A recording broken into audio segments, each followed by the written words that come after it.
నమస్తే.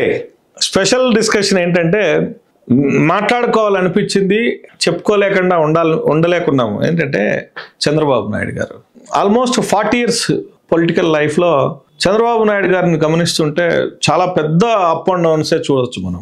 అంటే అధికారంలో ఉన్నాడు, తగ్గాడు, పెరిగాడు, సీఎం అయ్యాడు, ప్రతిపక్షంలోకి వెళ్తాడు, మళ్ళీ సీఎం అవుతాడు.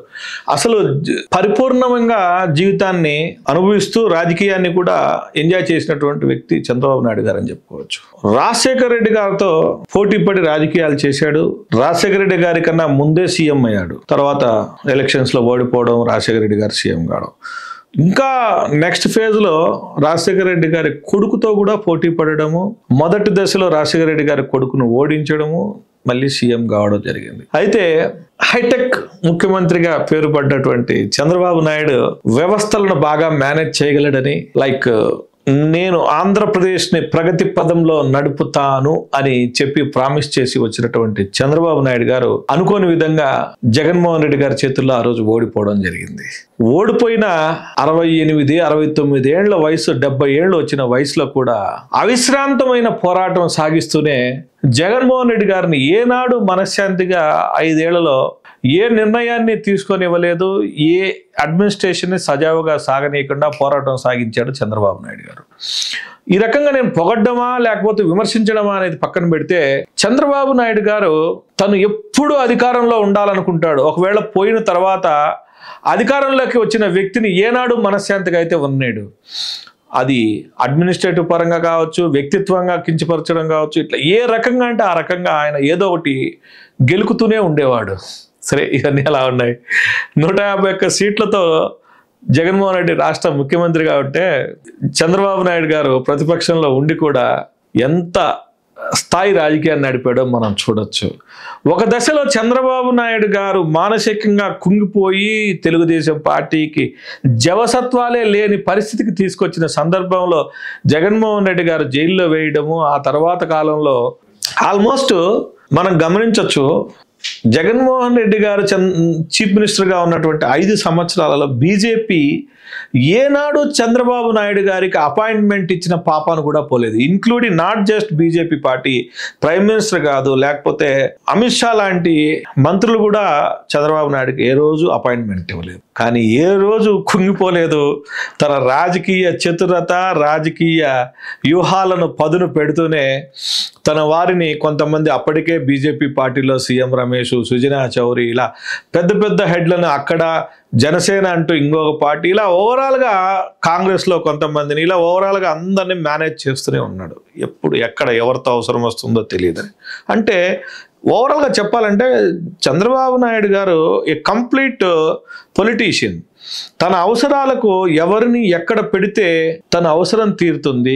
తన రాజకీయ పరంగా రాష్ట్రంలో క్లీన్ అడ్మినిస్ట్రేషన్లో, లేదా అతను తన యొక్క అవసరాలను తీర్చుకోగలడు, తను రాజకీయ ప్రయాణాన్ని సుఖంగా ఉంచుకోగలడో, ఈ రకమైనటువంటి స్కీమ్స్ ఎప్పుడు వేస్తూనే ఉంటాడు, రాజకీయ ట్రావెలింగ్ చేస్తూ ఉంటాడు. చివరి దశలో రాష్ట్రమే కాదు, దేశంలో ఎప్పుడు తెలుగుదేశం వస్తుంది, తెలుగుదేశం గెలవబోతుంది అని ఈ ఛానల్స్ ఎవరు చెప్పని పాపను కూడా పోలేదు. ఏది ఎగ్జిట్ పోల్స్ లో కానీ అంతకుముందు కానీ ఎవరు చెప్పలేదు. 1-2 ఛానల్స్ ఏదో కొంత వయా మీడియాగా 70-80 అనుకుంటూ ఇట్లా చెప్పుకుంటూ వచ్చాయి. అయితే చంద్రబాబు నాయుడు గారు చివరి 6 నెలల్లో పోరాటం తప్పకుండా తను జైల్లో పడినప్పటికీ జైల్లో అనుభవించి, జైల్లో నుంచి బయటకు వచ్చిన తర్వాత బీజేపీ పార్టీని అలయన్స్ కోసం తను పడిన కష్టము చాలా వరకు ఆ రోజు నవ్వారు. చంద్రబాబు నాయుడు పోయి చూడు, ఢిల్లీలో వారం రోజుల నుంచి ఇక్కడ ఎలక్షన్స్ ఇంత సీరియస్ గా ఉంటే వాళ్ళ అపాయింట్మెంట్ కోసం ఉండి, వాళ్ళ అలయన్స్ కోసం చేతులు చాచి అని చాలా మంది హాస్యాస్పదంగానూ అతన్ని కామెడీ చేశారు అతన్ని.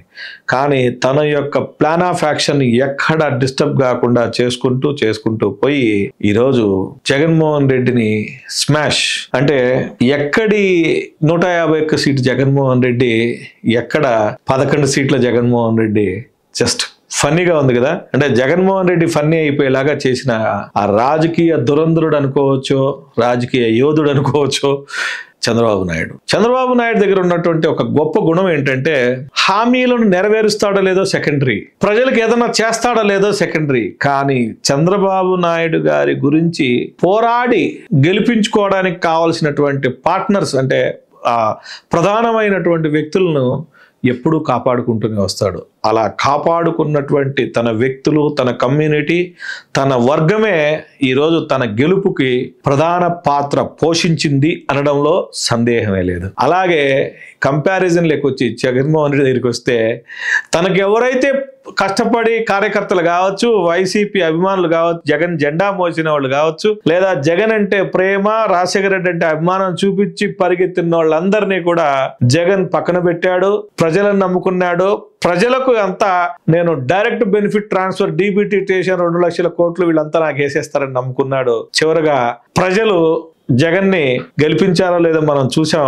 కాకపోతే తన వర్గాన్ని కాపాడుకొని తన వాళ్ళ కోసం ఏదైతే పోరాడి వెనకంటూ ఉంటూ వచ్చాడో చంద్రబాబు నాయుడు, అదే వ్యక్తులు ఈరోజు చంద్రబాబుకి గెలుపుకి దోహదం చేశారు. తద్వారా చంద్రబాబు నాయుడు ఒక అద్భుతమైన విజయాన్ని అందుకోగలిగాడు. ఓవరాల్గా ఏం చెప్తున్నానంటే చంద్రబాబు నాయుడు గొప్పోడా, జగన్ గొప్పోడా అంటే పక్కన పెడితే రాజకీయాల్లో రాజకీయమే చెయ్యాలి, రాజకీయ చతురతతోనే ఉండాలి.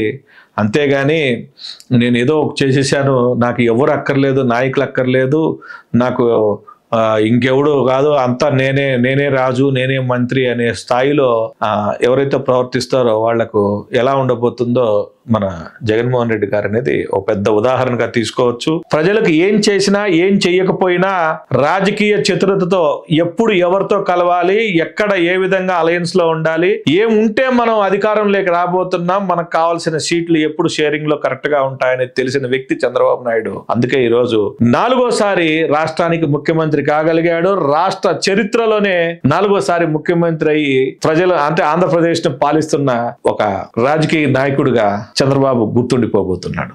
Thank you.